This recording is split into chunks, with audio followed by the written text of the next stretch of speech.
من يهده الله فلا مضل ومن يضلل فلا هادي له أشهد أن لا إله إلا الله وأشهد أن محمدا عبده ورسوله أما بعد يا أيها الذين آمنوا اتقوا الله حق تقاته ولا تموتن إلا وأنتم مسلمون يا أيها الناس اتقوا ربكم الذي خلقكم من نفس واحدة وخلق منها زوجها وبث منهما رجالا كثيرا ونساء واتقوا الله الذي تساءلون به والأرحام إن الله كان عليكم رقيبا يا أيها الذين آمنوا اتقوا الله وقولوا قولا سديدا يصلح لكم أعمالكم ويغفر لكم ذنوبكم ومن يطع الله ورسوله فقد فاز فوزا عظيما فإن أصدق الحديث كتاب الله وخير الهدي هدي محمد صلى الله عليه وسلم وشر الأمور محدثاتها وكل محدثة بدعة وكل بدعة ضلالة وكل ضلالة في النار. Alhamdulillah kita bersyukur pada Allah Subhanahu wa taala atas segala nikmatnya. Salawat dan salam pada junjungan besar Nabi Muhammad sallallahu alaihi wasallam. Ikhwah fillah dan akhwat yang dirahmati oleh Allah Subhanahu wa taala, insyaallah pada kesempatan ini kita akan melanjutkan kajian kita dalam babul adab, dan pada kesempatan ini kita akan membahas tentang adab bepergian dan juga adab di atas kendaraan. Maka yang pertama akan kita bahas tentang adab ketika bepergian. Maka ataupun adab safar. Maka safar ini adalah atau bepergian, ada keluar dari tempat tinggal untuk melakukan perjalanan yang jauh. Maka dalam Islam ada adab-adabnya. Hendaknya diperhatikan juga oleh orang yang mengadakan perjalanan. Maka di antaranya adab-adab bepergian ini, yaitu yang pertama adalah hendaknya tidak mengadakan perjalanan ataupun safar sendirian. Maka seorang muslim dimakruhkan bersafar, mengadakan bepergian sendirian. Hendaknya dia mengadakan bepergian itu ataupun safar bersama beberapa orang, sehingga lebih aman dan bisa saling mengingatkan kebaikan dan melarang kemungkaran dalam perjalanan. Dari Amr bin Shu'aib, dari ayahnya, dari kakeknya, bahwasanya Rasulullah sallallahu alaihi wasallam bersabda, "Ar-raqibu syaitan war-raqibani syaitonani was-salasah raqabun." Orang yang berkendaraan sendirian adalah syaitan. Orang yang berkendaraan berdua adalah yaitu dua syaitan. Orang yang berkendaraan bertiga, maka itulah orang yang berkendaraan yang benar. Nah, maka hadis ini diriwayatkan oleh Imam Malik dalam muwatta'nya, Abu Daud, Imam At-Tirmidzi, dan dihasankan oleh Syalbani dalam Sahih Abu Daud. Ibnu Umar radhiyallahu anhu juga, dari Ibnu Umar radhiyallahu anhu, Rasulullah sallallahu alaihi wasallam bersabda, "Lau ya'lamun nas ma fil wahdah ma a'lam ma sara raqibun bilailin wahdah." Andaikan orang-orang mengetahui akibat dari bersafar atau bepergian sendirian sebagaimana yang aku ketahui, maka mereka tidak akan bersafar di malam hari sendirian. Hadis ini diriwayatkan oleh Imam Bukhari. Yang kedua, adab-adab safar adalah yaitu mencari teman bepergian yang baik. Maka hendaknya yang mengadakan perjalanan ini mencari teman safar yang soleh, agar perjalanan safarnya itu penuh dengan hal-hal yang bermanfaat, jauh dari kesia-siaan dan maksiat. Nabi Shallallahu Alaihi Wasallam bersabda, yaitu "Mathalul jalis as-soleh was-su' kahamilil misak wa nafikhil kir wa hamilul misak imma ayuhaddiyaka wa imma an tubta fi minhu wa imma an tajida minhu rihan thayyibah wa nafikhul kir imma an yuhriqa thiyabak wa imma an tajida rihan khabithah. Permisalan teman yang baik dan teman yang buruk itu ibarat seorang penjual minyak wangi dan seorang yang pandai besi. Penjual minyak wangi mungkin akan memberimu minyak wangi atau engkau bisa membeli minyak wangi darinya. Dan kalaupun tidak, engkau tetap mendapatkan bau harum darinya. Sedangkan pandai besi bisa jadi percikan apinya itu mengenai pakaianmu.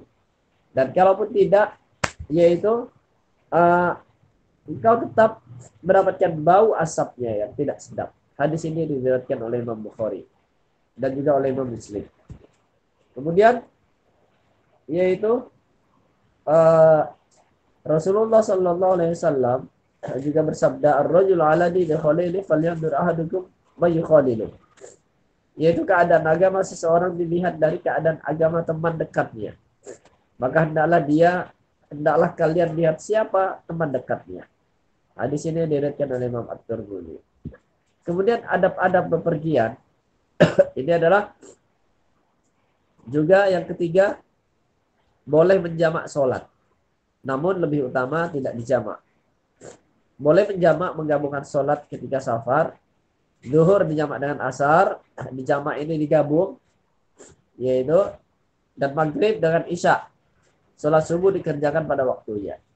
Dan tidak dijamak dengan sholat sebelumnya atau sesudahnya.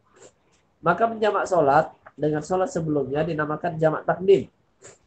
Yaitu ketika zuhur dan asar dilakukan pada waktu zuhur, dinamakan jamak takdim. Takdim itu dimajukan. Maghrib dengan isya dilakukan pada waktu maghrib, dinamakan jamak takdim. Takdim itu dimajukan. Maka yaitu misalnya yang dilakukan Rasulullah Sallallahu Alaihi Wasallam pada hari Arafah ketika haji wada, beliau menggabungkan sholat asar dengan zuhur. Kemudian menjamak sholat dengan sholat sesudahnya dinamakan jamak takhir. Apabila zuhur dan asar dilakukan pada waktu asar, itu dinamakan jamak takhir. Takhir diakhirkan. Maghrib dan isya dilakukan pada waktu isya dinamakan jamak takhir. Misalnya Rasulullah Sallallahu Alaihi Wasallam yaitu yang dilakukan oleh beliau yaitu di Musdalifah pada malam hari. Beliau menggabungkan sholat maghrib dan isya. Menjamak sholat dibolehkan secara umum ketika ada masyaqqah, kesulitan. Sebagaimana dari Ibnu Abbas radhiyallahu anhu, beliau mengatakan, jama'a Rasulullah sallallahu alaihi wasallam baina adz-dzuhr wal 'asr wal maghrib wal isya bil Madinah min ghairi khaufin wala matar. Rasulullah sallallahu alaihi wasallam yaitu menjamak sholat zuhur dan asar dan menjamak sholat maghrib dan isya di Madinah. Padahal tidak sedang dalam ketakutan dan tidak juga dalam keadaan hujan. Hadis ini riwayat Muslim. Para ulama mengatakan, alasan Nabi Shallallahu Alaihi Wasallam menjamak karena ada masyaqqah. Syekhul Islam Ibnu Taimiyah mengatakan dibolehkannya mengqashar sholat hanya ketika safar secara khusus. Tidak boleh dilakukan pada selain safar. Adapun menjamak sholat dibolehkan ketika ada kebutuhan dan udzur. Ini yang disebutkan dalam kitab Majmu' Fatawa. Mengqashar ini diqashar disingkat 4 rakaat jadi 2 rakaat. Itu mengqashar. Menjamak digabungkan. Kemudian Syekh bin Baz rahimahullah menyebutkan orang yang mengadakan perjalanan atau safar dibolehkan menjamak salat zuhur dan asar, salat maghrib dan isya, namun meninggalkannya itu lebih utama. Jika dia singgah di satu tempat dan tidak ada kesulitan, maka meninggalkan jamak itu lebih utama. Nah, kemudian yang keempat, yaitu ada pada bepergian ini adalah dianjurkan mengqashar sholatnya. Adapun mengqashar yaitu meringkas sholat ketika safar. Itu lebih dianjurkan. Ibnu Umar radhiyallahu anhu mengatakan, aku biasa menemani Rasulullah sallallahu alaihi wasallam dan beliau tidak pernah menambah sholat lebih dari 2 rakaat dalam safarnya, dalam perjalanan. Demikian juga Abu Bakar, Umar dan Utsman radhiyallahu anhum. Hadis ini diriwayatkan oleh Imam Bukhari dan Muslim. Maka yaitu mengqashar sholat ketika safar hukumnya sunnah muakkadah, sangat ditekankan. Namun jika menyempurnakan rakaat, sholatnya tetap sah. Maka seorang musafir jika sholat menjadi yaitu makmum, jika dia sholat menjadi makmum dari imam yang berstatus mukim, maka musafir tersebut tidak boleh mengqashar. Maka mengqashar sholat adalah mengerjakan sholat duhur atau sholat asar atau sholat isya hanya 2 rakaat saja. Itu mengqashar. Adapun sholat maghrib dan sholat subuh tidak bisa diqashar. Jadi yaitu tidak dijamak, hanya diqashar saja. Dilaksanakan pada tempat pada waktunya masing-masing. Yang kelima, adab-adab bepergian, yaitu wajib sholat di darat selama masih memungkinkan. Yaitu sebagaimana kita ketahui bersama, menghadap kiblat yaitu adalah syarat sahnya sholat. Tidak sah sholatnya jika tidak dipenuhi. Yaitu berdasarkan firman Allah, qad nara taqalluba wajhika fis sama' falanwalliyannaka qiblatan tardaha fawalli wajhaka syatral masjidil haram wa haitsu ma kuntum fawallu wujuhakum syatra. Sungguh kami sering melihat mukamu, wajahmu menengadah ke langit. Maka sungguh kami akan memalingkan kamu ke kiblat yang kamu sukai. Palingkanlah mukamu ke arah Masjidil Haram, dan di mana saja kamu berada, palingkanlah mukamu ke arahnya. Al-Baqarah 144. Maka pada asalnya sholat wajib yang 5 waktu dilakukan di darat dan tidak boleh dikerjakan di atas kendaraan karena sulit untuk menghadap kiblat dengan benar. Imam Nawawi yaitu lalu mengatakan hadis-hadis ini menunjukkan bolehnya sholat sunnah kemanapun binatang tunggangan menghadap. Ini boleh berdasarkan kesepakatan ijma' kaum muslimin. Dan di tempat yang sama, beliau menjelaskan hadis ini juga dalil bahwa sholat wajib tidak boleh kecuali menghadap kiblat dan tidak boleh di atas kendaraan. Ini berdasarkan kesepakatan ijma' kaum muslimin, kecuali karena adanya rasa takut yang besar. Ini yang disebutkan dalam Syarah Sahih Muslim. Kemudian juga yaitu termasuk juga yang keenam, adab-adab safar ini membaca doa. Adab-adab bepergian membaca doa keluar rumah. Dari Anas bin Malik radhiyallahu anhu, beliau menyebutkan bahwasanya Rasulullah sallallahu alaihi wasallam bersabda, "Idza kharaja ar-rajulu min baiti faqala bismillah tawakkaltu 'ala Allah la haula wa la quwwata illa billah." Qala yuqalu hina idzin hudita wa kufita wa uqita fataraha lahu syayatin. Fa yaqulu lahu syaitan akhar kaifa laka bi rajulin qad hudiya wa kufiya wa uqiya. Apabila seseorang keluar dari rumahnya kemudian dia membaca doa bismillah tawakkaltu 'ala Allah la haula bismillah tawakkaltu 'alaihi la haula wa la quwwata illa billah, dengan menyebut nama Allah yang tidak ada daya dan tidak ada kekuatan kecuali atas izinnya, maka dikatakan kepadanya, kamu akan diberi petunjuk, kamu akan dicukupi kebutuhannya, dan kamu akan dilindungi. Seketika itu setan-setan pun menjauh darinya. Lalu salah satu setan berkata kepada temannya, bagaimana mungkin kalian bisa mengganggu orang yang telah diberi petunjuk, dicukupi dan dilindungi oleh Allah. Hadis ini diriwayatkan Abu Daud, yaitu At-Tirmidzi, dan disahihkan oleh Syalbani. Yang ketujuh, ada pada bepergian berpamitan kepada keluarga dan tetangga. Dianjurkan untuk berpamitan yaitu kepada keluarga, tetangga serta kerabat sebelum safar. Dari Ibnu Umar radhiyallahu anhu, beliau berkata, "Kana Rasulullah sallallahu alaihi wasallam yuwaddi'una fayaqul astaudi'ullah dinaka wa amanataka wa khawatima amalik." Biasanya Rasulullah sallallahu alaihi wasallam berpamitan kepada kami sebelum safar, kemudian membaca doa yaitu yang disebutkan astaudi'ullah dinaka wa amanataka wa khawatima amalik, yaitu aku titipkan kepada Allah agamamu, amanatmu, dan juga penutup amalmu. Hadis ini diriwayatkan oleh Imam Ahmad, Abu Daud, At-Tirmidzi, dan disahihkan yaitu oleh Ahmad Syakir. Dan orang yang ditinggalkan membaca doa sebagaimana yang ada di dalam hadis. An-Nabi sallallahu alaihi wasallam wadda'a rajulan faqal zawwadaqallahu taqwa wa ghafara laka dinak dzambak wa yassara Allah khairan min haitsu kunta. Jadi Nabi sallallahu alaihi wasallam jika memberi pesan bepergian kepada seseorang, beliau mengucapkan zawwadaqallahu taqwa wa ghafara laka dzambak wa yassara lakal khaira min haitsu ma kunta. Artinya semoga Allah memberimu bekal takwa dan mengampuni dosamu dan memudahkan kebaikan untukmu dimanapun berada. Hadis riwayat Tirmidzi dan disahihkan oleh Syalbani. Yang kedelapan, adab-adab bepergian, membaca doa naik kendaraan. Ketika naik kendaraan apapun dianjurkan membaca doa.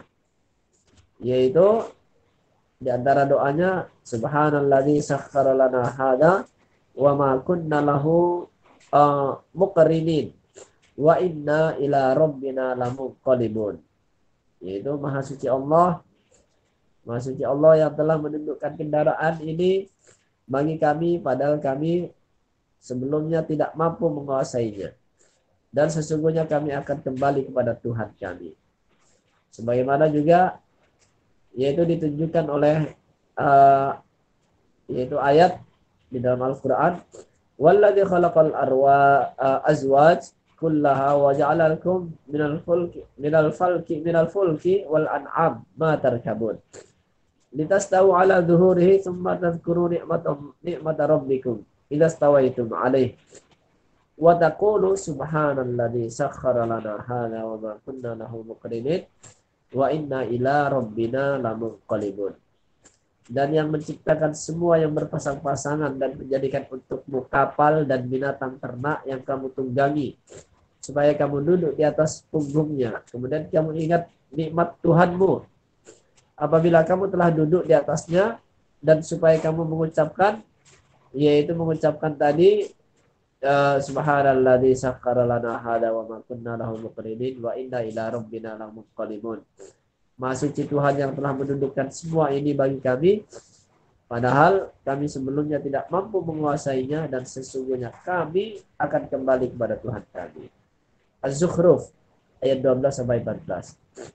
Kemudian terdapat redaksi lain yang lebih panjang dalam hadis Ibnu Umar radhiyallahu anhuma disebutkan, yaitu anna Rasulullah sallallahu alaihi wasallam kana idza stawa ala ba'irihi kharijan ila safari kabbara salatan thumma qala subhanalladzi sakhkhara lana hadza wa ma kunna lahu muqrinin wa inna ila rabbina lamunqalibun. Allahumma inna nas'aluka fi safarina hadzal birra wat taqwa wa minal amali ma tarda. Allahumma hawwin alaina safarana hadza watwi 'anna ba'dah. Allahumma antas sahibu fis safar wal khalifatu fil ahl. Allahumma inni a'udzubika min wa'atha'is safar wa ka'abatil manzar wa su'il munqalab fil mali wal ahl. Ini doa yang agak panjang. Yaitu Rasulullah sallallahu alaihi wasallam ketika naik ke ontanya untuk pergi safar, beliau bertakbir 3 kali. Allahu Akbar, Allahu Akbar, Allahu Akbar, kemudian membaca doa tadi yang disebutkan. Nah, maka artinya itu maha suci Allah yang telah menundukkan kendaraan ini bagi kami padahal kami sebelumnya tidak mampu menguasainya, dan sesungguhnya kami akan kembali kepada Tuhan kami. Ya Allah, kami memohon kebaikan dan ketakwaan dalam safar kami dan keridhaan dalam amalan kami. Ya Allah, mudahkanlah safar kami ini, lipatlah jauhnya jarak safar ini. Ya Allah, Engkaulah yang menyertai kami dalam safar ini dan pengganti yang menjaga keluarga kami. Ya Allah, aku berlindung kepadamu dari kesulitan safar ini, dari pemandangan yang menyedihkan, serta dari tempat kembali yang buruk, baik dalam perkara harta dan perkara keluarga. Hadis dari Muslim.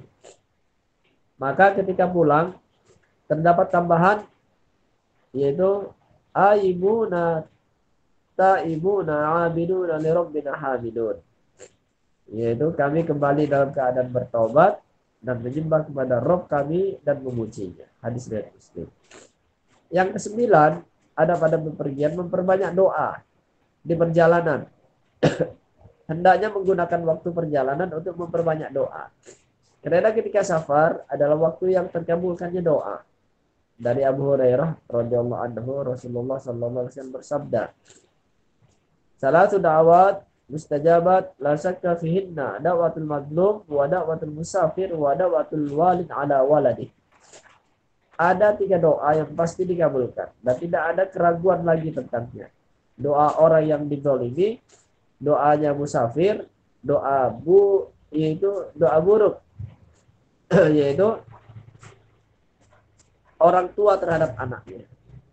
Hadis ini diriwayatkan oleh Imam Ahmad, Abu Daud, dan disahihkan oleh Syekh Al-Albani dalam silsilah. Yang ke-10, ada pada bepergian, segera pulang jika urusan sudah selesai. Hendaknya orang yang bersafar segera pulang ketika urusannya selesai dan tidak berlama-lama.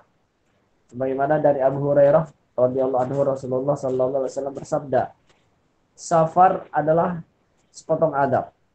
Sesungguhnya di antara kalian ada yang terhalang untuk makan, terhalang untuk minum, atau untuk tidur.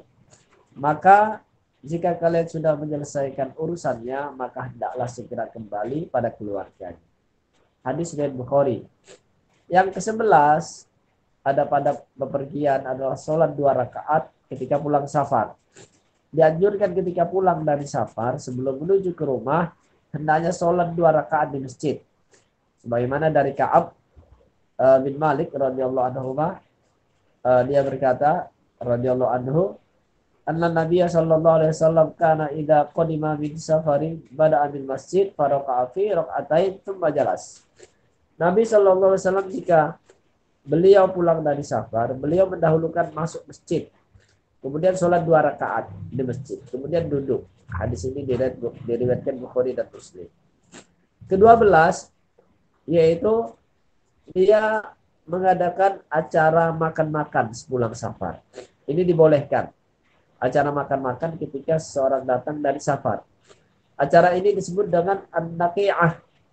Istilah an-naqi'ah ini dari kata dasar an-naq'u yang artinya debu. Karena orang safar biasanya terkena debu di perjalanan. Terdapat hadis Nabi, hadis sahih dari Nabi sallallahu alaihi wasallam, annahu qadimal Madinah nahara jazuran aw baqarah. Ketika Nabi sallallahu alaihi wasallam datang ke Madinah, beliau menyembelih onta atau sapi betina. Hadis riwayat Bukhari. Imam Bukhari membuat judul bab jamuan ketika ada musafir yang datang. Ibnu Umar radhiyallahu anhu biasa menjamu makan orang yang datang kepadanya. Maka ini adalah adab-adab, yaitu adab-adab ketika bepergian. Kemudian yaitu adab-adab menaiki kendaraan juga, yaitu dianjurkan juga untuk mengikuti adab-adab yang telah dicontohkan oleh Rasulullah sallallahu alaihi wasallam dalam menaiki kendaraan. Nah, maka yang telah dicontohkan oleh Rasulullah sallallahu alaihi wasallam, yaitu ketika adab-adab untuk menaiki kendaraan, maka ini juga perlu kita perhatikan. Entah itu kendaraan apapun, entah itu hewan tunggangan, ataupun sepeda, motor, mobil, pesawat, ataupun juga kereta api, ataupun kendaraan-kendaraan yang dapat ditunggangi. Nah, maka yaitu sebagaimana telah disebutkan, beliau Rasulullah sallallahu alaihi wasallam memberi keteladanan bagi umatnya ketika berkendaraan. Yaitu yang pertama, adab-adabnya menaik kendaraan itu berdoa ketika naik kendaraan tadi. Nah, maka doanya tadi telah disebutkan. Kalau tadi kan secara umum musafir. Nah, ini khusus menaiki kendaraan. Yang pertama adalah berdoa ketika naik kendaraan, karena disebutkan dalam hadisnya Rasulullah SAW tadi. Subhanallah, doanya diantaranya Subhanalladzi sakhkhara lana hadza wa ma kunna lahu muqrinin wa inna ila rabbina lamunqalibun. Alhamdulillah, alhamdulillah, alhamdulillah. Allahu akbar, Allahu akbar, Allahu akbar. Subhanaka inni dhalamtu nafsi faghfirli fa innahu la yaghfiru dzunuba illa anta. Ini diantara doa-doa naik kendaraan. Yang artinya dengan nama Allah, segala puji bagi Allah, Maha Suci Allah yang menundukkan kendaraan ini untuk kami. Padahal kami sebelumnya tidak mampu menguasainya. Dan sesungguhnya kami akan kembali kepada Rabb kami pada hari kiamat. Segala puji bagi Allah, segala puji bagi Allah, segala puji bagi Allah. Allah Maha Besar, Allah Maha Besar, Allah Maha Besar.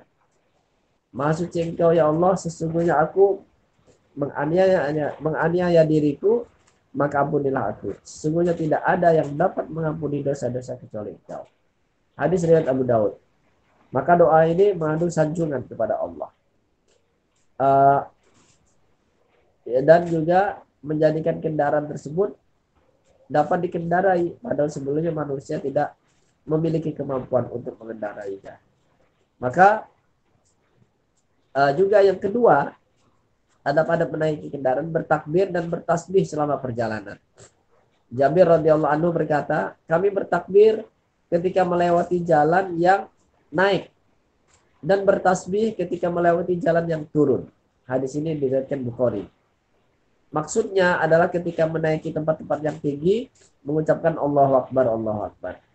Dan ketika menuruni tempat-tempat yang lebih rendah, mengucapkan Subhanallah. Maka bertakbir manakala menaiki tempat yang tinggi akan membuat kita merasakan kebesaran Allah Subhanahu wa taala serta keagungannya. Sedangkan bertasbih ketika menuruni tempat yang rendah akan membuat kita merasakan kesucian Allah taala dari segala kekurangan. Kemudian yang ketiga, adab-adab berkendaraan, yaitu berdoa ketika kendaraan tergelincir. Rasulullah SAW melarang kita mengumpat setan ketika tergelincir dan yaitu mengajarkan kita untuk mengucapkan Bismillah. Usama bin Umair radhiyallahu anhu menceritakan, aku pernah dibonceng Nabi SAW. Lantas tunggangannya tergelincir, maka aku berkata, tergelincirlah setan. Maka Nabi berkata, jangan kamu katakan tergelincirlah setan. Jika kamu berkata demikian, setan itu akan membesar hingga sebesar rumah. Dan berkata, dengan kekuatanku, akan tetapi katakanlah Bismillah dengan nama Allah. Jika kamu berkata demikian, dia akan mengecil hingga sekecil lalat. Hadis riwayat Abu Daud. Menyebut nama Allah Ta'ala akan meleburkan setan sebagaimana air meleburkan garam. Yang keempat, adab-adab menaiki kendaraan, membebani kendaraan sesuai daya angkut. Di antara adab berkendaraan adalah dibolehkannya berkendaraan dengan beberapa penumpang selama tidak melebihi daya angkut kendaraan tersebut. Rasulullah SAW pernah memboncengkan sebagian sahabatnya seperti Mu'ad, Usamah, Al-Fudail. Begitu juga membonceng Abdullah bin Ja'far, Hasan atau Husain bersama-sama. Semoga Allah meridhai mereka seluruhnya. Maka membebani kendaraan melebihi daya angkut yang telah ditetapkan merupakan suatu bentuk kezaliman. Hal ini akan menyebabkan rusaknya kendaraan dan ini merupakan bentuk penyia-nyiaan harta. Kemudian yaitu yang kelima, adab-adab menaiki kendaraan tunggangan ini tidak menjadikan kendaraan semata-mata sebagai tempat duduk. Terdapat hadis dari Abu Hurairah radhiyallahu anhu, janganlah kalian menjadikan punggung-punggung hewan tunggangan kalian sebagai mimbar atau semata-mata sebagai tempat duduk. Sesungguhnya menundukkannya untuk kalian supaya mengantarkan ke negeri yang pernah kalian capai, kecuali dengan bersusah payah. Dan Allah menciptakan bumi untuk kalian, maka hendaklah kalian tunaikan kebutuhan kalian di atas tanah. Hadis riwayat Abu Daud. Maksud dari hadis ini adalah larangan untuk duduk-duduk dan berbincang-bincang dalam rangka jual beli atau selainnya di atas kendaraan, terutama berupa hewan yang sedang berhenti. Hendaknya seseorang menunaikan keperluannya dengan cara turun dari kendaraan dan mengikatnya di tempat yang semestinya. Adapun berdirinya Nabi Shallallahu Alaihi Wasallam di atas hewan tunggangan beliau saat haji wada adalah demi kemaslahatan yang besar. Hal ini supaya khutbah beliau kepada para manusia mengenai perkara-perkara Islam serta hukum-hukum yang terkait ibadah dapat didengar dengan jelas oleh sahabat-sahabat beliau ketika itu. Apalagi perbuatan beliau tersebut juga tidak dilakukan secara terus-menerus, sebagaimana yang telah dijelaskan oleh Ibnu Qayyim rahimahullah. Nah, maka hewan tunggangan merasa letih dan bosan, sehingga tidak merasa letih dan bosan kalau dilakukan seperti itu. Berbeda dengan sekedar duduk-duduk dan berbincang-bincang di atas hewan tunggangan yang sedang berhenti tanpa ada maslahat dalam waktu yang lama dan dilakukan berulang-ulang, maka dapat menyebabkan hewan tunggangan merasa letih dan bosan. Maka kendaraan pada zaman ini tidak bisa disamakan dengan hewan tunggangan yang dapat merasa letih dan bosan. Meskipun demikian, tidak selayaknya seseorang pengendara duduk-duduk dan berbincang-bincang di atas kendaraannya yang sedang berhenti karena akan mengganggu serta menyusahkan pengguna jalan yang lainnya. Berhenti di sembarang tempat juga akan mempersempit jalan yang seharusnya dapat dipergunakan oleh pengguna jalan yang lain. Allah Subhanahu wa taala berfirman, "Walladzina yu'duna walladzina yu'dzunal mu'minin wal mu'minat bighairi maktasabu faqad ihtamalu buhtanan wa itsman mubina." Dan orang-orang yang menyakiti kaum mukminin dan mukminat tanpa kesalahan yang mereka perbuat, maka sesungguhnya mereka telah memikul kebohongan dan dosa yang nyata. Al-Ahzab ayat 58. Kemudian yang keenam, memandang kendaraan yang lebih rendah. Rasulullah Sallallahu Alaihi Wasallam memberi petunjuk kepada umatnya bagaimana cara memperkuat rasa syukur atas berbagai nikmat yang Allah Ta'ala anugerahkan, yaitu dengan selalu memandang orang-orang yang berada di bawahnya dalam akal, nasab, keturunan, harta, dan berbagai nikmat. Beliau Sallallahu Alaihi Wasallam bersabda, lihatlah orang yang lebih rendah dari kalian dan jangan melihat orang yang di atas kalian. Itu lebih layak untuk kalian agar tidak memandang hina nikmat yang Allah anugerahkan kepada kalian. Hadis riwayat Muslim. Nah, inilah yaitu adab-adab menaiki kendaraan tunggangan dan juga adab-adab safar. Mudah-mudahan kita dapat melakukannya dan juga dapat melaksanakannya adab-adab bepergian, safar dan menaiki kendaraan yang diajarkan Rasulullah sallallahu alaihi wasallam. Subhanakallahumma wa bihamdika asyhadu an la ilaha illa anta astaghfiruka wa atubu ilaik. Assalamualaikum warahmatullahi wabarakatuh. Waalaikumsalam warahmatullahi wabarakatuh. Alhamdulillah, syukron kepada